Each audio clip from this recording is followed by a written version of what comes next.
एक बूढ़ा शेर जंगल में मारा मारा फिर रहा था। कई दिनों से उसे खाना नसीब नहीं हुआ था। दरअसल के कारण अब वह शिकार नहीं कर पाता था। छोटे छोटे जानवर भी उसे चकमा देकर भाग जाते थे। जब भटकते भटकते वो काफ़ी थक गया तो एक स्थान पर रुककर सोचने लगा कि क्या करूं, किधर जाऊं, कैसे बुझाऊं इस पेट की आग। काश मैं भी दूसरे शाकाहारी जानवरों की भांति घास पात फल फूल खा लेता होता तो आज मुझे इस प्रकार भूखे नहीं मरना पड़ता।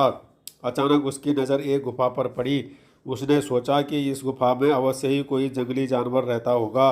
मैं इस गुफा में जाकर बैठ जाता हूँ। जैसे ही वो जानवर आएगा मैं उसे खाकर अपना पेट भर लूँगा। शेर उस गुफा के अंदर जाकर बैठ गया और अपने शिकार की प्रतीक्षा करने लगा। वह गुफा एक गीदड़ की थी। गीदड़ ने गुफा के करीब आते ही गुफा में जाते शेर के पंजों के निशान देखे तो वह तुरंत खतरा भांप गया। परंतु संकट सामने देखकर अपने आप संयम नहीं खोया, बल्कि उसकी बुद्धि तेजी से काम करने लगी कि शत्रु से कैसे बचा जाए। फिर उसकी बुद्धि में नई बात आ गई। वो गुफा के द्वार पर खड़ा होकर बोला, वो गुफा गुफा। जब अंदर से गुफा ने कोई उत्तर न दिया तो गिदड़ एक बार फिर बोला, सुनरी गुफा, तेरी मेरी यह संधि है कि जब भी मैं बाहर से आऊँगा तो तेरा नाम लेकर तुझे बुलाऊंगा। जिस दिन तुम मेरी बात का उत्तर नहीं दोगी तो मैं तुम्हें छोड़कर किसी दूसरी गुफा में चला जाऊंगा। जवाब न मिलता देख गिदड़ बार बार अपनी बात को दोहराने लगा।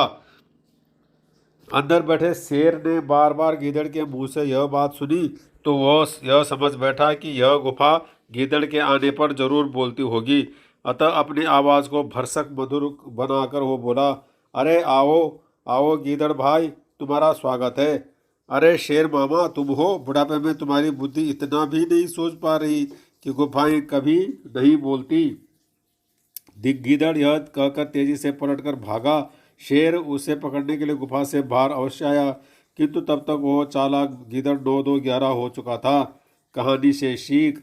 इस कहानी से हमें यह शिक्षा मिलती है कि संकट के समय भी बुद्धि का दामन नहीं छोड़ना चाहिए।